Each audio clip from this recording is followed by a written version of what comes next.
All right. Am I audible, guys?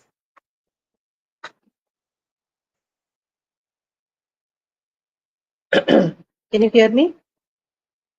Yes, ma'am, you are audible. Okay, okay. All right. Thank you. Good, We'll good, good evening, ma'am. Good evening. Good evening. We'll start the session then.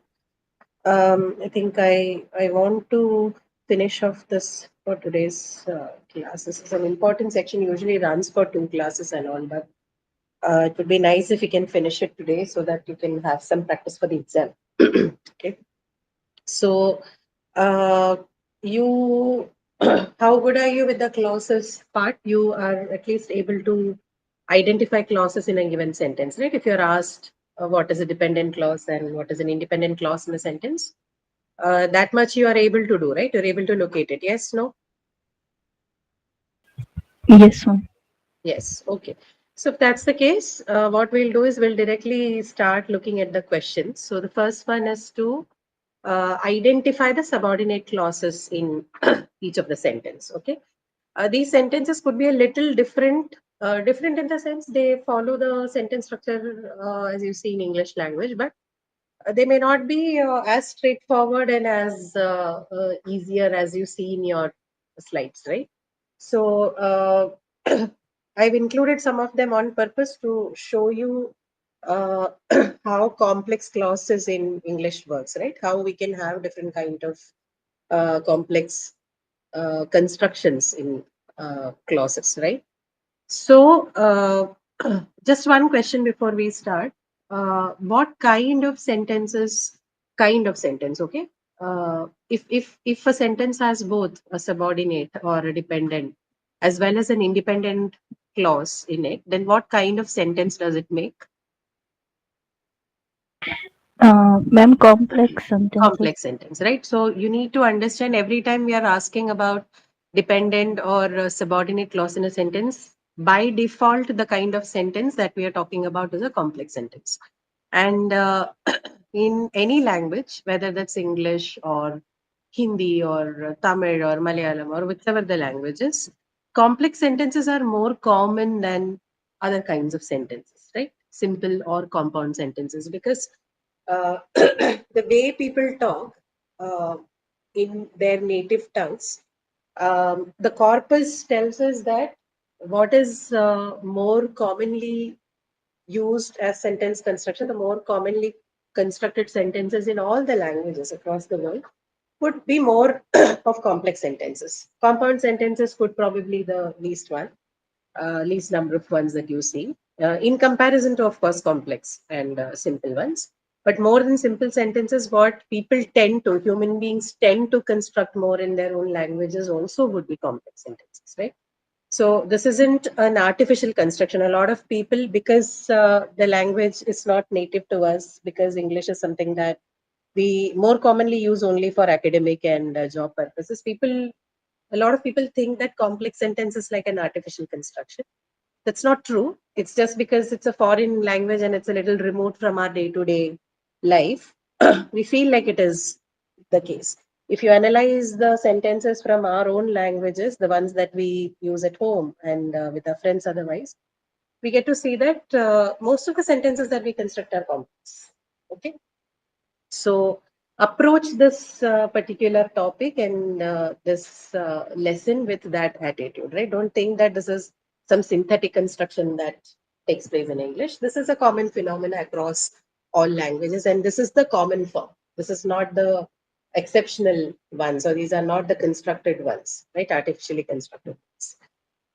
First sentence, everybody knows that he's an able instructor. I have marked a few things here in the sentence in case there are people who are still a bit confused about how to identify the subordinate clauses, or, we are a little, still a little bit lacking on understanding what makes a complex sentence, etc. Right? Just for that purpose, I have marked a few things in the sentence itself. So everybody knows that he's an able instructor. Which part of that sentence is subordinate clause?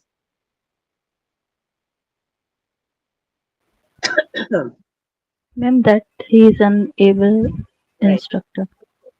That he is an enable instructor is your subordinate clause. So what happens a lot of time, what people would do is they'll just mark this particular part. So we've seen a tendency where people say he's an able instructor is my subordinate clause. That's not right, right? To make something a subordinate clause, a part of a sentence a subordinate clause, what is important is this part.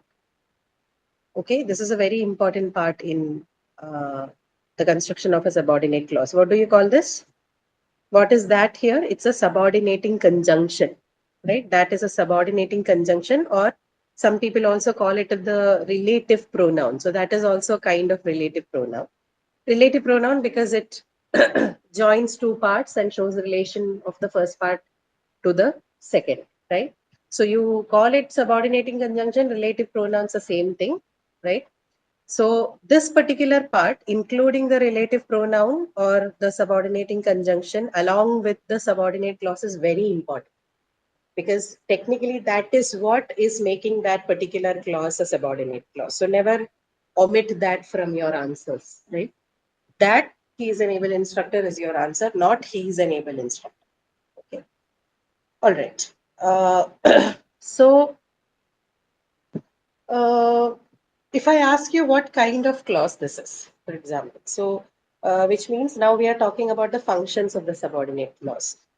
In your lectures, you have discussion on, I think, three types of subordinate clauses. One is the noun clause, then the adjectival clauses, and then the adverbial clauses, right? Noun, adjectival, and adverbial.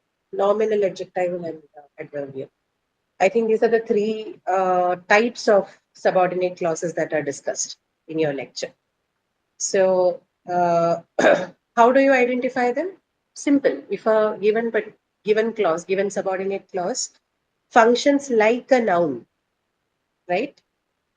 We call it a noun clause. So, if it is performing all the functions that a noun can do, which is basically act as a name for something, right? Then we call the clause to have nominal qualities and hence a noun clause or a nominal clause. If the subordinate clause is giving additional information or acts as a description to a noun or a pronoun that goes before it, we call it an adjectival clause because that is what adjectives do, right? They act as modifiers to nouns and pronouns. And again, with adverbial clause, if they function as adverbs, that is, if they are able to qualify uh, a verb, an adjective, or another adverb, then we call it an adverbial clause. Okay, so it remains same. So how do you identify a clause as noun, adverbial, or adjectival? Adjectival is entirely dependent on the function that they perform, right? If they function as an adverb, then adverbial clause. If as an adjective, then adjectival. If as a noun, then noun. That's all. Okay. Now all this is easier said than done. Okay. Sometimes we can have constructions where it becomes difficult for us to understand whether this whole clause is functioning as any of these. So some of the sentences might take us a little closer look to understand what functions they perform. But practice definitely helps us, right? So in the first sentence, everybody knows that he's an able instructor. That he is an able instructor is your subordinate clause, right? So what kind of clause it is? Ma'am, noun clause. Okay. If it's a noun clause, why are you calling it a noun clause? Uh, Ma'am, it is not defining the subordinate clause is not defining about the object subject. It's not Every defining the subject. yes, ma'am. Everybody.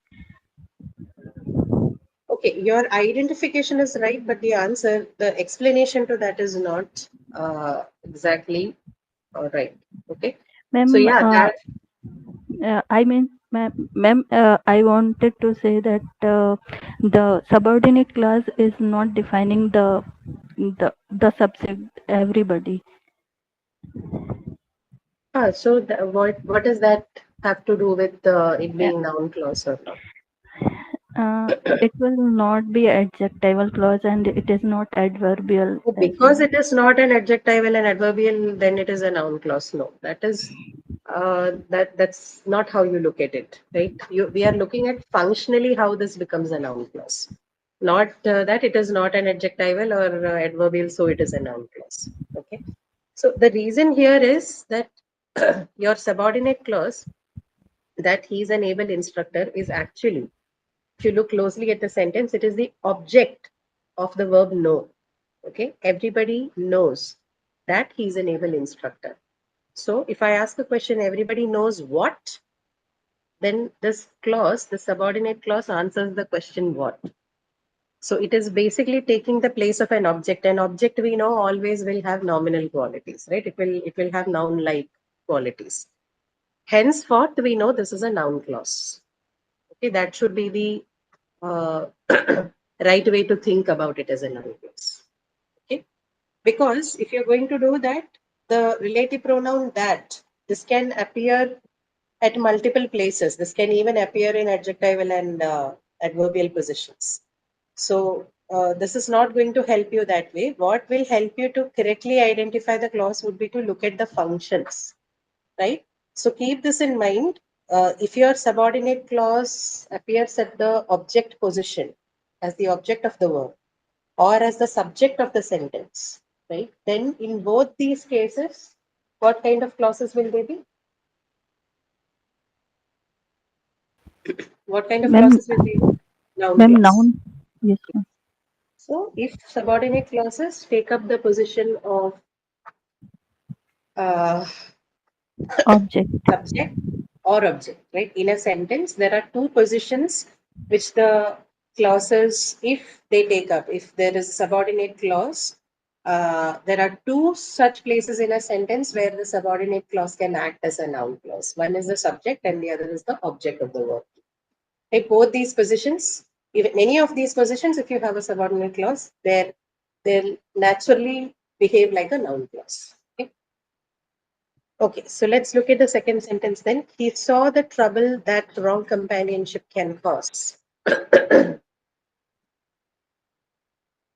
He saw the trouble that wrong companionship can cause.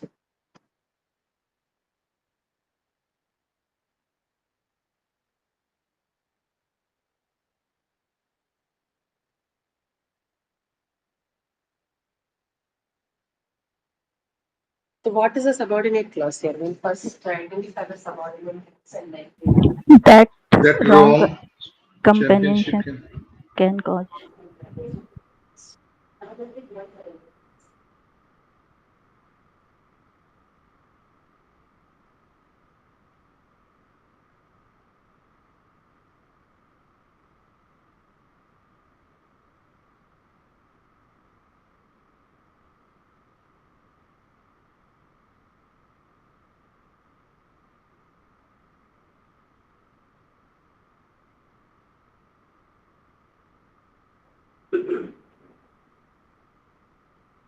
that wrong companionship can cause. So is it the object of the verb?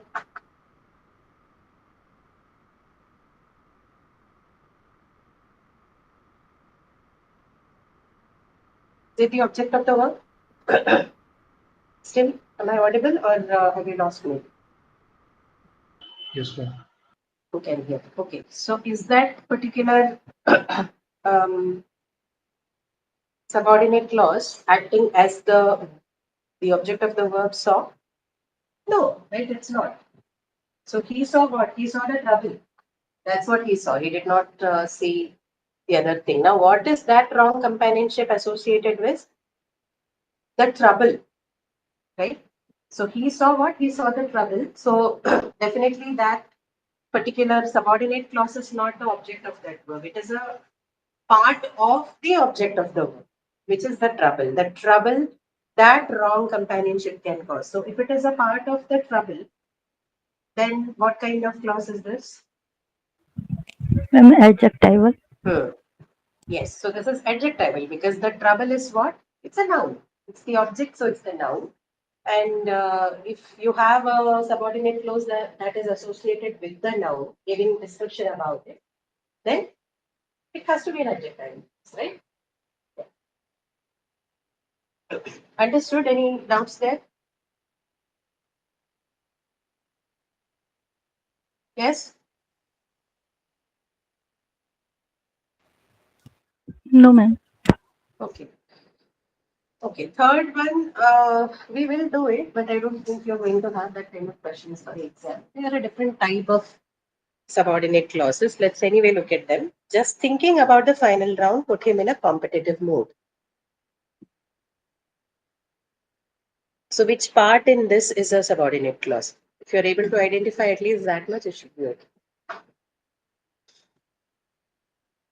Just thinking about the final round put him in a competitive mode.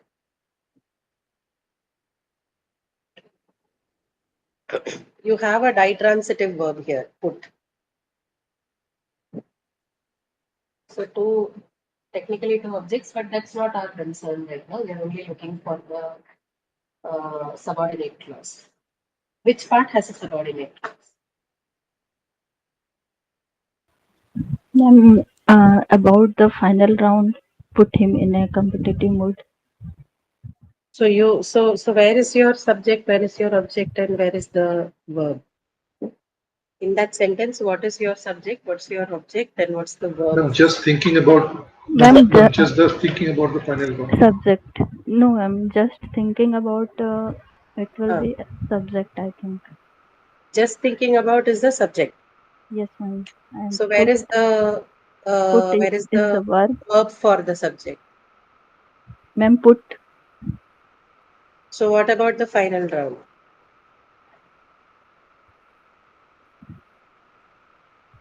Final round is the subject. Yeah. That is also part of the subject. So the whole of that chunk, right, in the beginning. This one. Just thinking about the final round. The whole of that is your subject. And that is your subordinate clause. So it's a special kind of subordinate clause.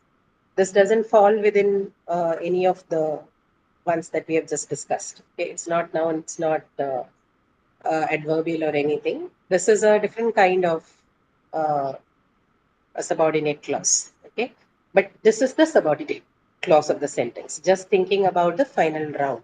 Put is your verb, and him is one of the object, and in a competitive mode, this is an adverbial phrase. Okay, but your subordinate clause is the chunk which is the subject part of it, right? But then this is not a nominal clause. This doesn't have a noun-like function. This is what you refer to as an infinitival clause, okay, or non-finite clause. Okay. Why do we call it a non-finite clause? Why do we not call it a noun clause? The reason is that that particular clause, just thinking about the final round, it doesn't have a finite tense. If you look at the previous cases, that wrong companionship can cause, that he is an able instructor, they all have verbs which have a finite tense, right? In the first case, it is in present tense. Second case also, it is in present tense. But can you say something like that about the verb thinking, right? That's the only verb-like word there. But is it a verb? It's actually not a verb. It's a non-finite verb there, ing form. So which is why we call it a non-finite clause. Okay. The reason why we are not calling it a noun clause, even though it appears in the subject position, is because that particular subordinate clause lacks a finite verb. Finite verb means a verb which has tense, present, past, future, right? If that is not available in a given clause, then we call that a non-finite clause. Okay, understood? So there are several names. We either call them infinitival clause, sometimes we call it non-finite clause. I don't think you have that for the lecture. Okay, you have, I think, mostly three types of clauses: noun, adjective, and adverb. Okay. But just your information, since we are anyway discussing, should know that we have these kind of clauses as well. There's another kind. I'll see if we have a example of that here. We can, like, I'll quickly tell you about that also. Okay. Fourth one is also a similar kind of subordinate clause. So, dressed in street clothes, Sumona and friends strolled in the garden. Which one do you think is the subordinate clause?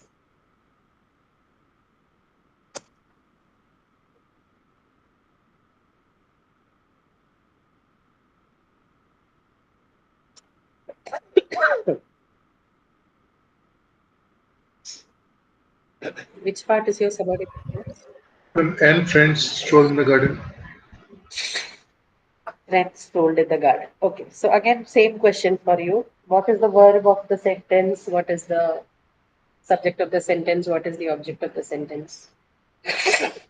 Whenever you have questions like this, it's always nice to look at the subject, verb, object. Synthesize your, break down your sentence into subject, verb, object so that you have a. So Sumana is a subject, ma'am.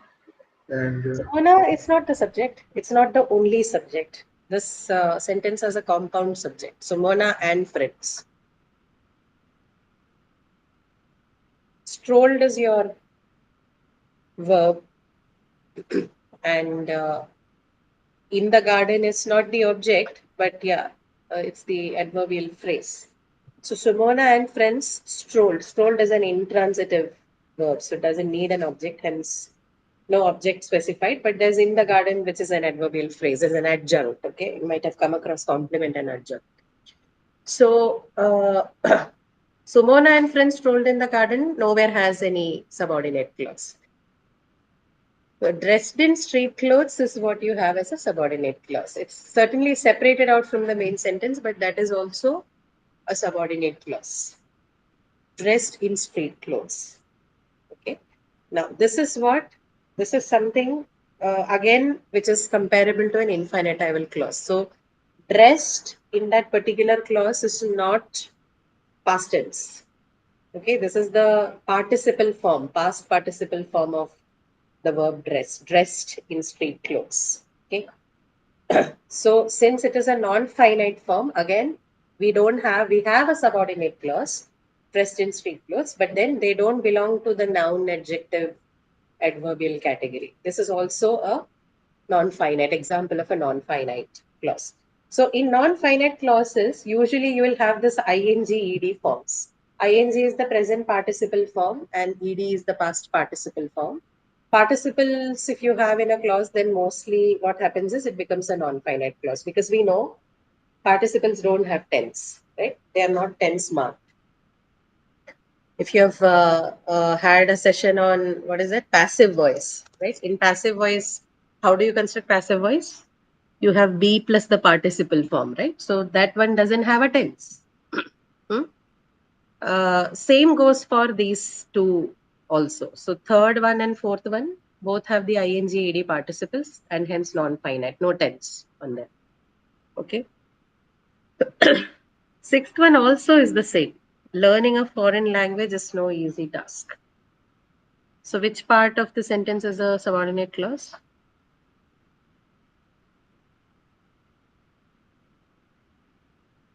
Learning a foreign language is no easy task. What is the verb of the sentence? Verb.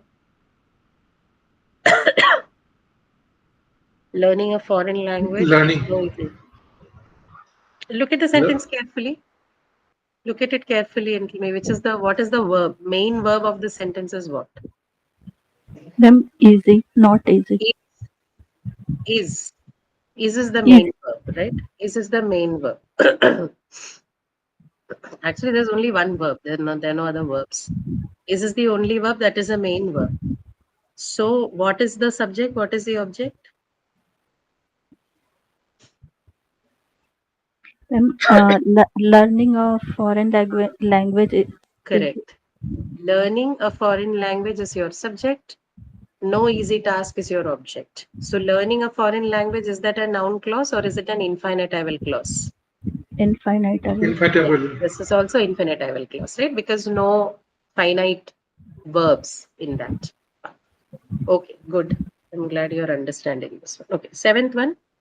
The only problem in work is to relate work to people's needs. This is also marked because it was a little difficult for all the batches who have come across this. People weren't able to answer this question. So, some clues in that sentence. The only problem in work is to relate work to people's needs.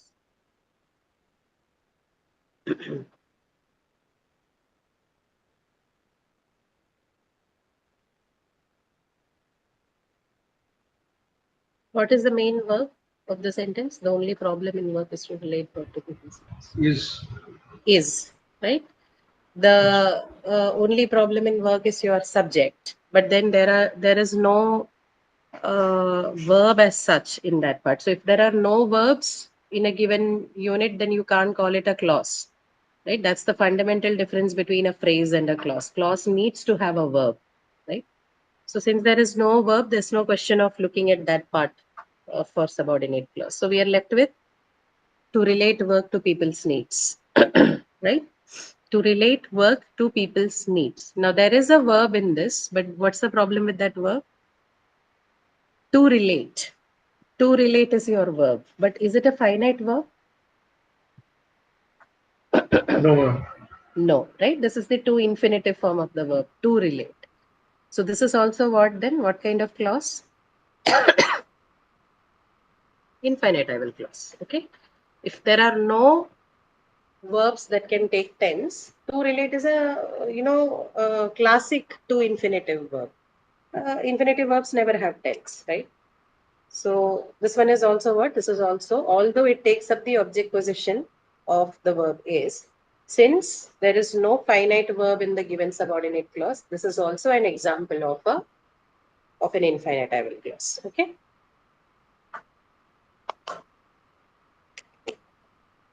All right. Eighth one.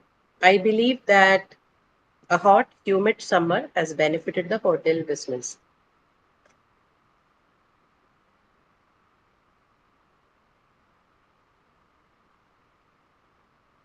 Which one is the subordinate clause?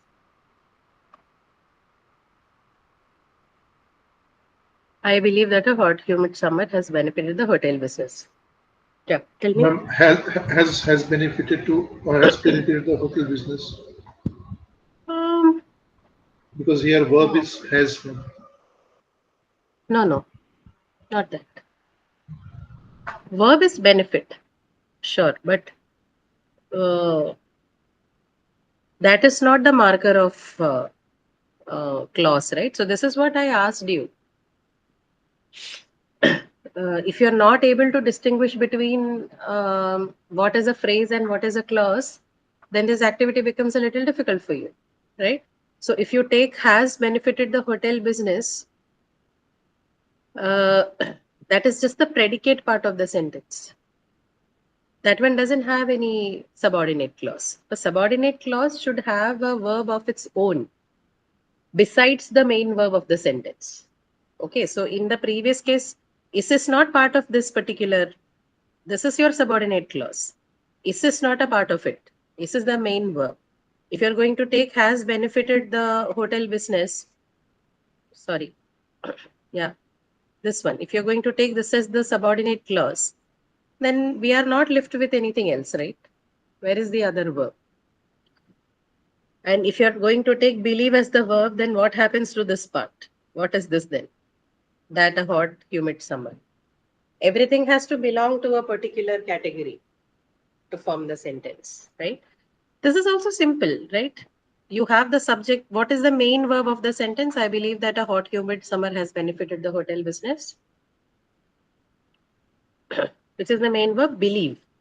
Believe is your main verb. I is the subject of the sentence. Believe is the verb of the sentence. And this whole part, right? The one that begins from that till the end of the sentence. This is what? This is your object. Object of the verb believe. And this is your subordinate sentence, subordinate clause. Because this is what carries the subordinating conjunction or the relative pronoun that. Right? So that a hot, humid summer has benefited the hotel business. This is your subordinate clause. And what kind of subordinate clause is this? I believe what? I believe that a hot, humid summer has benefited. So it's occupying the object position of the verb believe. So what kind of clause is this? Ma'am, noun. Noun clause, right? This is an example of a noun clause because it's the object, occupying the object position of the verb believe. Okay, have you understood why and how we have traced the subordinate clause and the type of subordinate clause? Understood? Yes, ma'am. So the one who said has benefited, do you understand why has benefited cannot be the answer? Yes, ma'am. Or the part from has benefited the hotel business. So you understand why this cannot be the answer, right? Yes, ma'am. Okay, all right. Then ninth one, I listened to what his friend had to say. I listened to what his friend had to say.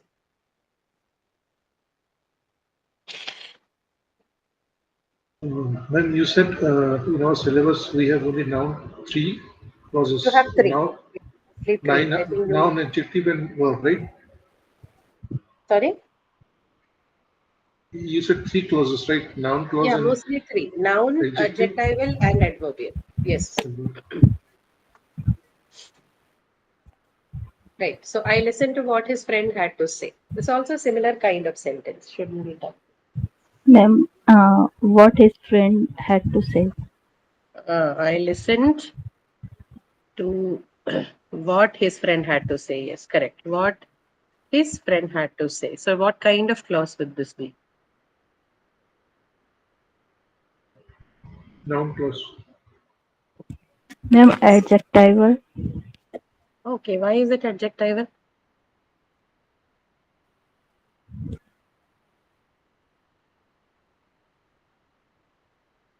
I listened to what? So, how will that be adjectival? It's noun clause, right? It answers the question what? I listened to what? What his friend had to say. Okay.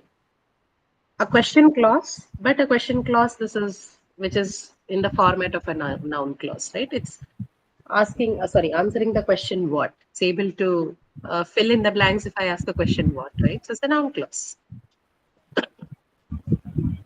Okay. Then comes 10th one. He gave his parents what they wanted. He gave his parents what they wanted, which is the subordinate clause.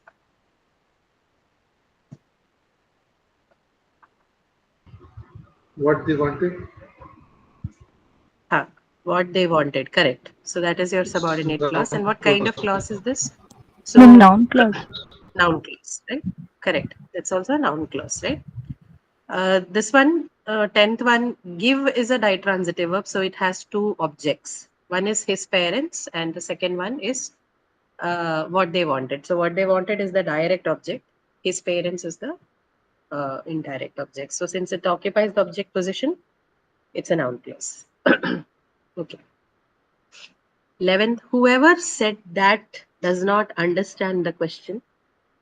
Whoever said that does not understand the question.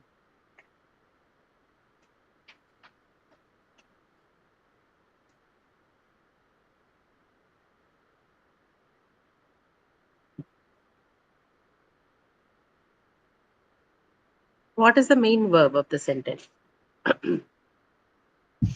Ma'am, said. Okay. Look at the sentence closer. So if said is the sentence, sorry, main verb, then how does the other things work? What is the subject? What is the object? Ma'am, whoever is the subject and So what about does? Whoever said, if I ask the question what, then the answer is not that does not understand the question. Does it make sense? If I ask the question what, then will the answer that does not understand the question fit as an answer to that? No. Okay, doesn't make any sense. So said is not your main verb. Thus is your main verb. Okay, thus in the negative form does not. So whoever said that does not understand the question. Now here the problem is that you probably were thinking, hello.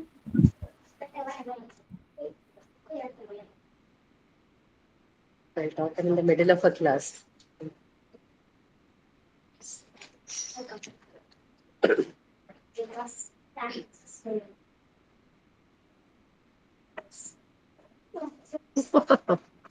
Sorry, I have a class.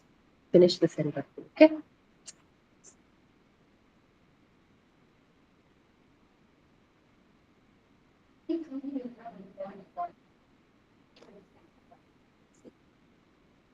I'll see you, huh?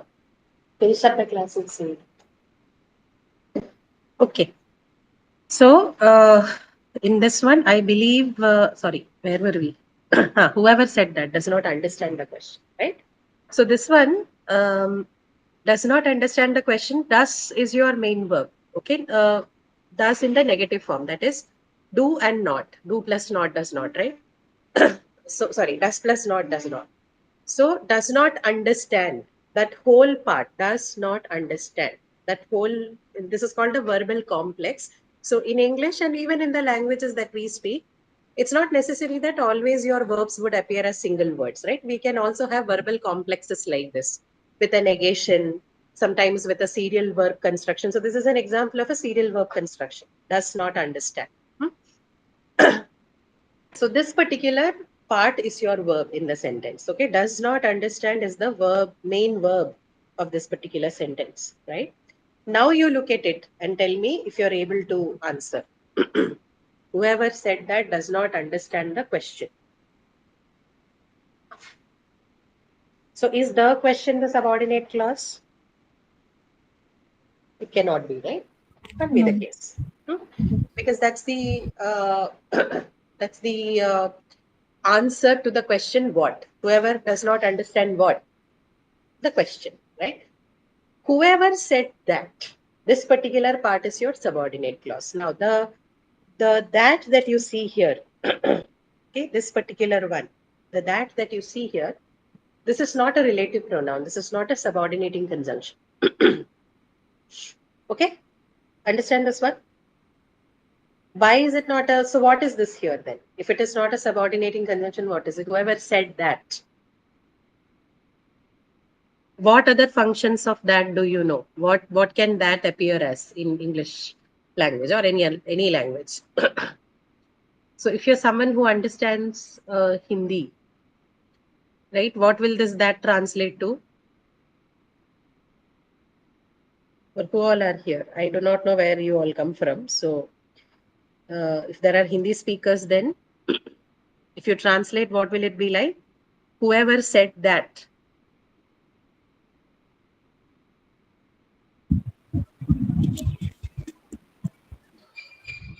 जिस भी किसी ने बोला है हाँ, जिस किसी ने भी बोला है और look at it carefully.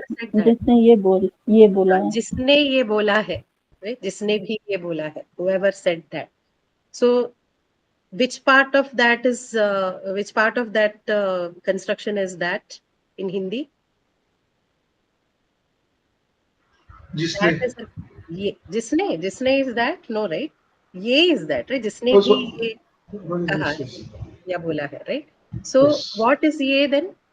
What is ये in that? If not in English, at least let's see कि हिंदी में you can know what is ये. जिसने भी ये कहा है. Whoever said I mean, see, he or she is referring to the, I mean, word, he is referring to the word. My question is in the word class, right? In the word class, what does it represent? Is it a pronoun? Is it an adjective? What is it?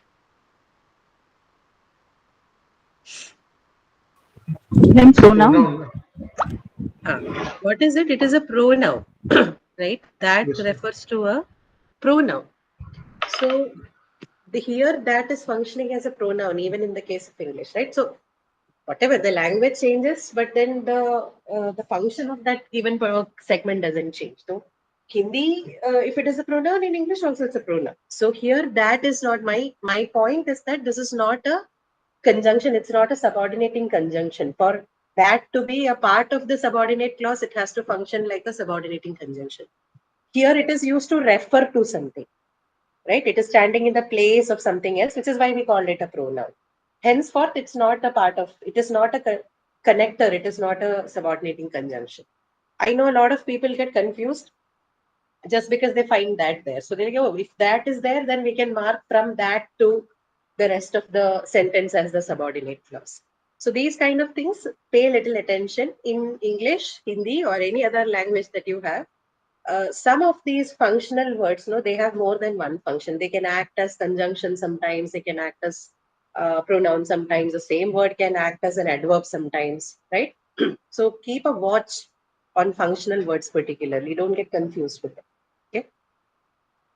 Okay. So whoever said that, this is your subordinating conjunction.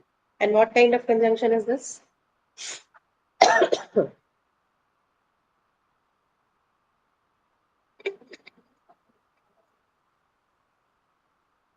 What kind of conjunction is this?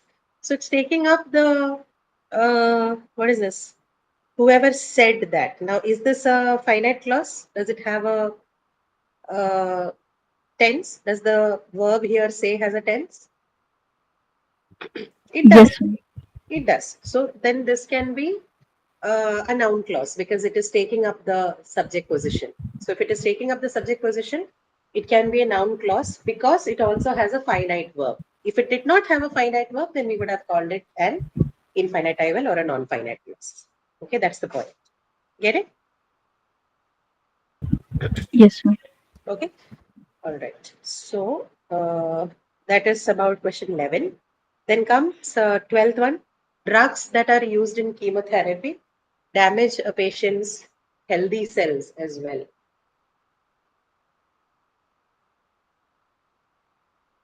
Easier, they are also marked for your understanding.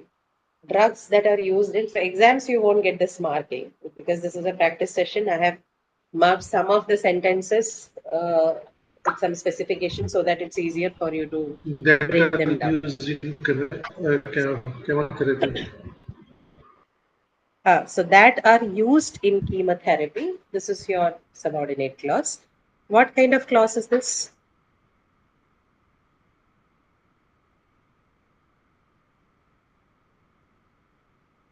Drugs that are used in chemotherapy. So what is this part connected to? Ma'am, noun clause. No, look at it carefully. Drugs that are used in chemotherapy. This is your, that whole part is your subject. Okay.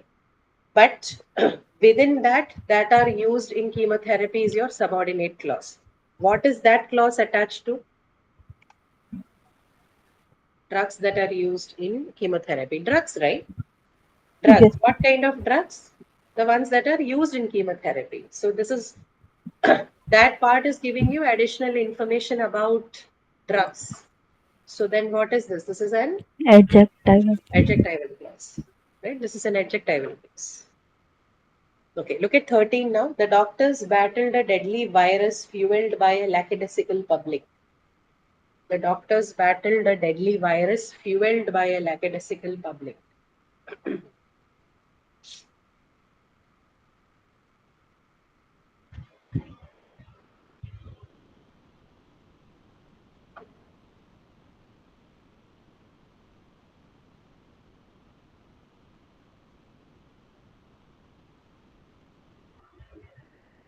By a lackadaisical public. Just by a lackadaisical public or fueled by a lackadaisical? Fueled by Fueled by, right? Fueled by a lackadaisical public. So what is the actual sentence? The doctors battled a deadly virus. We could very well stop there, but then we went ahead and gave additional information about the deadly virus. What kind of deadly virus? A deadly virus fueled by a lackadaisical public. So additional information. So what kind of clause this is that? Fueled by a lackadaisical public? What kind of clause? noun clause. Noun clause? Why? Why is it noun clause? It's giving you additional information about the virus, right? That's what I told you.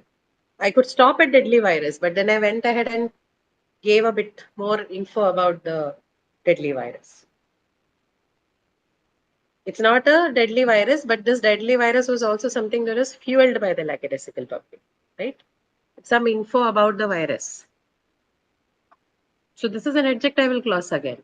right? Anything which is an additional information about a given noun or a pronoun has to be an adjective, right? Only an adjective or some thing that behaves like an adjective can do that work. So this is also an example of an adjectival clause. Okay. So here the thing is, no,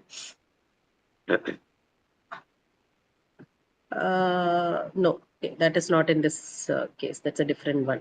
Okay, so you understand why this one is this is an adjectival Ma'am, clause, right? Yeah, go ma'am, ahead. it is adjectival or adverbial clause, ma'am? Adjectival. Ma'am, I got confused Huh. because earlier you said that I mean this Hmm. adverbial clause like it modifies verbs, adjective or another verb Yes. and provide Yes. information about like Yes. time, places, and this thing. Huh. Hmm. So this is giving the information of the virus, right? Yes. Correct. Then it should be adverbial clause, isn't it? Why? Virus is what? Virus is a noun, right? But Virus is not. it is giving the Huh. information about the condition. No, it is talking about what kind of virus? A virus that is fueled by lackadaisical public. Oh, okay. Okay. Okay. Huh. Yeah, got it. So it is associated with the virus. Okay. It's basically giving additional information about the deadly virus. It's not associated with anything else. Okay. Fueled by a lackadaisical public. Okay. A virus that was fueled by lackadaisical public is what the doctors were battling. Okay. That is the expansion of the sentence, if you want to. Okay. Okay, ma'am, got it. Yeah. All right. So, 14th one, scientists found no evidence to suggest that neutrinos have mass. Scientists found no evidence to suggest that neutrinos have mass. That neutrinos have mass. That neutrinos have mass. Is that your only subordinate No, clause, or do you have we, other subordinate clause? You're right that neutrinos have mass is no, subordinate, but we have more. do you have more? It can also Yeah. So which one is to that? suggest that neutrinos have mass Correct. because So to found is the verb here, to main verb. suggest that, yeah, that is the main verb, correct. To suggest that neutrinos have mass is your one subordinate clause. Another subordinate clause would be that neutrinos have mass. Okay, these are the two clauses, subordinate one, correct. Now, tell me what kind to suggest that neutrinos have mass.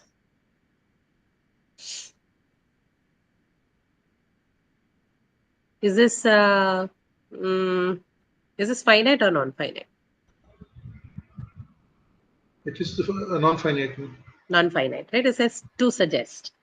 So no finite verbs, hence this one is a non-finite or infinitival clause, subordinate clause. Now what about that neutrinos have mass?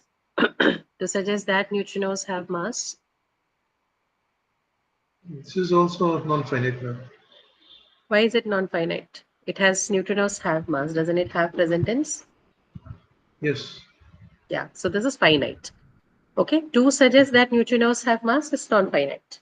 But within that, now this is an example of an embedded clause. You have a clause within clause. Okay. So to suggest that neutrinos have mass, to suggest that neutrinos have mass is non-finite. That neutrinos have mass is finite. So what kind of clause is this if it is finite? Understand, now we are talking about the embedded clause. So that neutrinos have mass is something that is associated with to suggest. When you're judging the type of clause this is, do not look at the sentence now. Don't look at the whole sentence. That neutrinos have mass is sorry, uh, Ah. adjectival clause. Why? What is it giving additional information about? Neutrinos have mass. That No, is the so what is information. it? If that is an adjectival clause, it should be modifying something. No, what is it modifying?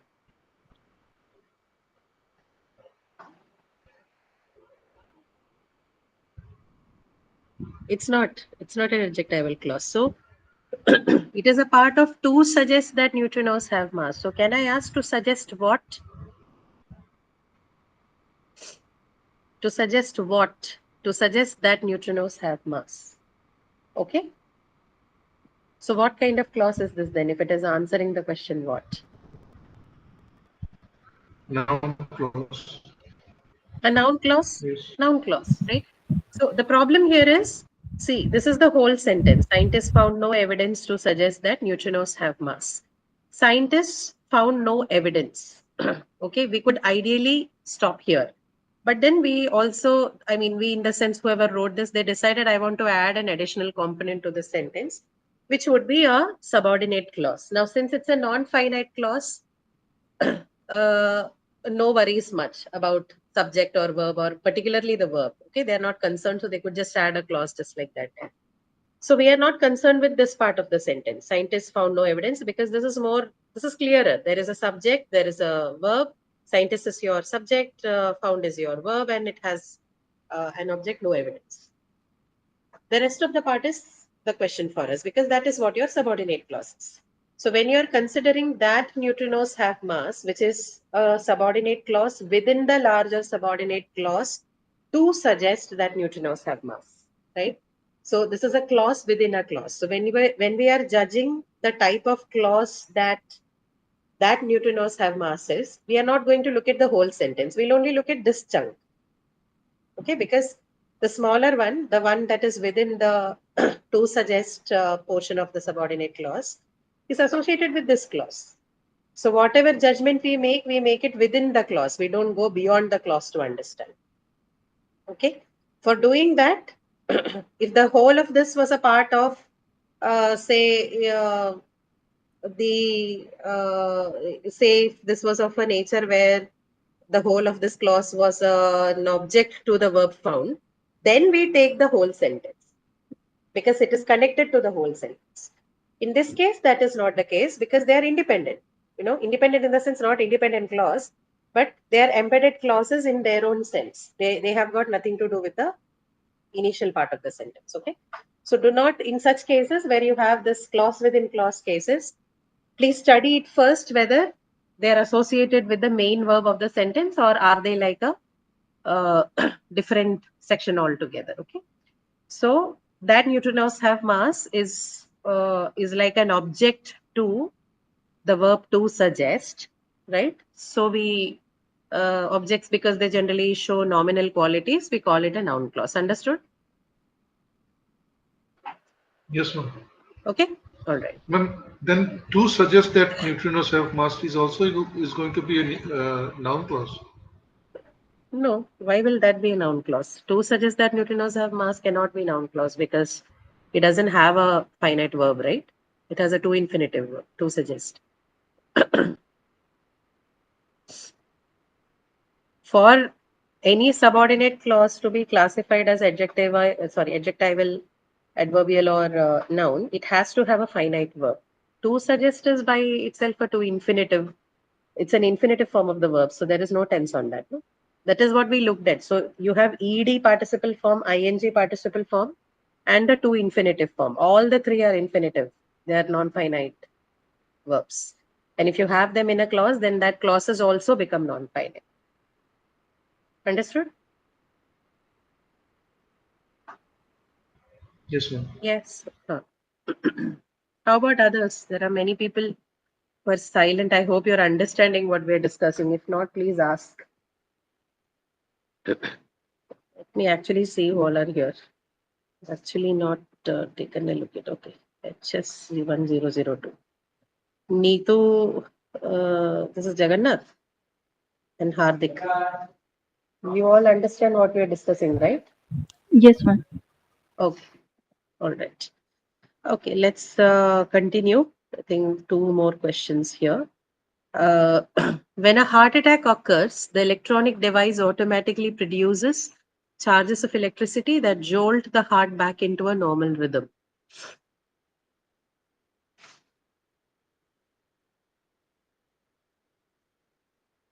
Ma'am, that jolt the heart attack into a normal rhythm. Okay, so what is that? It's What kind of?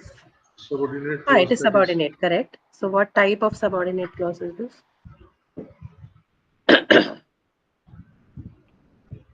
it is finite, ma'am.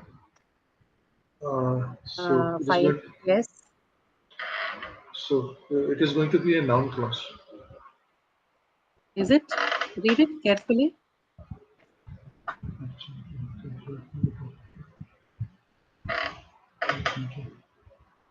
Carefully. Produces charges of electricity that jolt the heart back into a normal rhythm.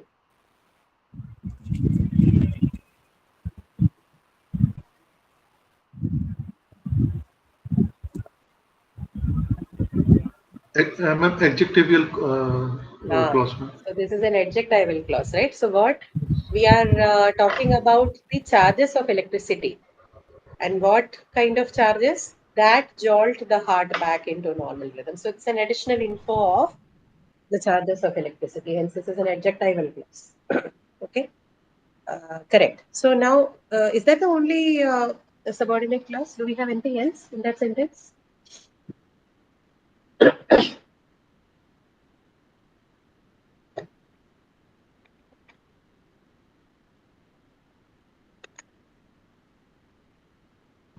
Ma'am, the electronic device automatically produce charges of electricity. Not that. They're all fine. The electronic device automatically, all that is fine. Electronic devices subject automatically is adverb, produces is verb, nothing there. When a heart attack occurs, this part is also subordinate clause. What kind of subordinate clause? This is an adverbial clause because it About tells you condition. about Time. time, not condition, time. Yeah. Okay, time. So when a heart attack occurs, right? So this part is your adverbial clause. Okay. Last one should also be something similar. Just take a look at it. Reflecting on the past 3 years, she wondered whether she could have made better decisions. Reflecting on the past 3 years, she wondered whether she could have made better decisions. I'm reflecting on the past 3 years. So, what is that? I mean, subordinate clause. A subordinate clause, but what kind of clause? Reflecting on the past 3 years. Ma'am, adverbial. Adverbial clause. Yeah, sort of, right? Adverbial in nature. So, how? It answers the question how. Now, she wondered whether she could have made better decisions. Anything that you see there?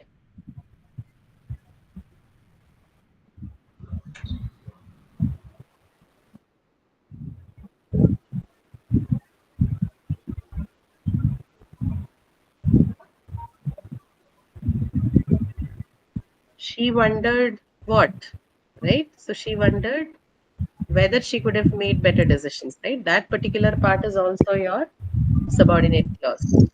Whether she could have made better decisions. Okay. So if clause and whether clause, I think one of the lectures is also on if clause, whether clause, where to use if, where to use whether, etc. Right. So whether she could have made better decisions is also a subordinate clause. And what kind of subordinate clause? She wondered what. So what kind of clause? Ma'am, noun clause. Noun clause. Yeah, correct. Noun clause. Okay.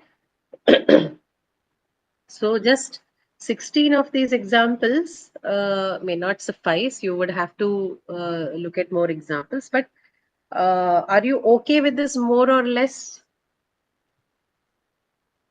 You may not have this kind of, this is like an intermediate level in terms of difficulty, but I don't think even this could be the kind that you may get in the exams. Yours would be mostly like what you see in your grading, assignments and practice assignments. But it's always nice to take a look at these kind of constructions because these are more common in the English language, particularly because you're in English 2 now. You're supposed to be able to make some kind of advanced and complex constructions, right? Because if you've taken a look at the syllabus, you have a lot of writing modules this time, whether that's a SOAP or report or some other reflective essay, so on and so forth. So particularly in essays and reports and research writing, scientific writing, these are the kind of sentences that people use, and it's reflective of your ability uh, to use the language as a, as an advanced user of the language. That shows that you are proficient enough and that you are capable of using the language at an advanced level. So keep a watch of these things as you read, maybe at your end, whether that's something that is fictional or non-fictional. Take a look at how the sentences, good writers see how they write, what kind of sentences they write. Okay, so look at basic units. Of course, the message is important, but also the components that make up that message is important. If you are not choosing your components wisely, the message could be undelivered many times. So this is one skill you need to pick up by the end of this course. Learn to write better complex sentences, right? That's the first step to learning how to write, how to present complex ideas in a given language, right? That is facilitated by these kind of sentences. These are the ones that help you construct ideas that are complex, ideas that are more, of the nature of synthesis, ideas that are more advanced. So this is the first tool to that, and I think the subsequent topics that you have, all of them will build up to this. Okay. So keep practicing this one. You can take up this sheet. This is, I think, already uploaded in your supplementary tab. There are more exercises in this itself, which you can use, practice at your end. Particularly this one, functions of subordinate clauses, right? This similarly uses the kind of sentences that we have discussed just now. Take a look at them and see if you're able to do the same activity. That is finding out the subordinate clause and then understanding what type of clauses these are. Okay. In case you have any questions, please write to me. I'm not taking up all of them right now because I think next week is your exam, isn't it? On Sunday. So I would wish to take up even model works for you. So I think Thursday, for this week alone, we'll have an additional session for you so that I can also discuss the model verbs only for this week. Subsequent weeks, we'll only have this one class that we have on Tuesday. But because I also want to cover, usually I could stop here, but because I think for your batch, week 5 is also part of the exam, right? Isn't that so? Yes, ma'am. Week 5 also, right? So week 5 is, I think, model verbs. That whole week is model verbs. So I wish to do a quick exercise on that as well, which is why I'm going to stop this here. But you should go back, take a look at this. And if you have any problem solving, particularly this activity here, please write to us. Okay? You can, Ma'am, yeah. ma'am, recorded session of the last to last, I mean, not available, ma'am. It's not available. No, ma'am. I think yesterday these people told me that they have uploaded. Let me check. Because the playlist they have given, ma'am, when I in our calendar, when I click that link, so it is taking me to the last term or I mean last term all the recorded lecture, Oh, not this term. yeah, okay. Got it. Got it. Yeah, I think it's So showing ma'am, the I same just for me too. because I was just wanted to revise all the lectures, whatever you have taught Okay. in learning in the rope, Yes, ma'am. yes. So I Okay. have visited, but I didn't get any videos, ma'am. Hmm. Okay, just wait for a day more. Can you wait until tomorrow, 5 o'clock? And by 5, if you don't see this updated, can you please write? Or if you're attending the live session tomorrow, can you let us know during the live session if it is not updated by then? We have a live lecture tomorrow. No, Oh not yes. you usually have a live session on Wednesdays, right? So in case Okay. it's not updated, please come and let us know during the live session. Okay? Common for I mean English one and Yeah, English two, common right? for both. Yeah, common for both English one. Okay, ma'am. Okay? Yeah. Ma'am, Okay. All right. mail ID, ma'am. For what? You said that please write to me if, No. I meant you. You can join that session and let us know. We'll be there for the session. So you can just let us know there. You don't have to write to me. Just join, let us know whether this is done or not. Okay? If you Okay. have to write, you just write in the discourse, right? That is easier than writing to me independently. Just write to the discourse. You can access the discourse forum, right? Yes. Ah, so you can write it there as well in case if it is not uploaded. Okay. Okay. Yeah.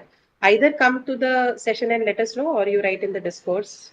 But do that by tomorrow, before tomorrow 5 p.m. Okay. Okay. Yeah. Okay. All right. So we'll meet again on Thursday for the model verb session before you go for your exams. Okay. Okay. Thank you. Okay. All right. Thank you so much, guys. See you again. Thank you, ma'am.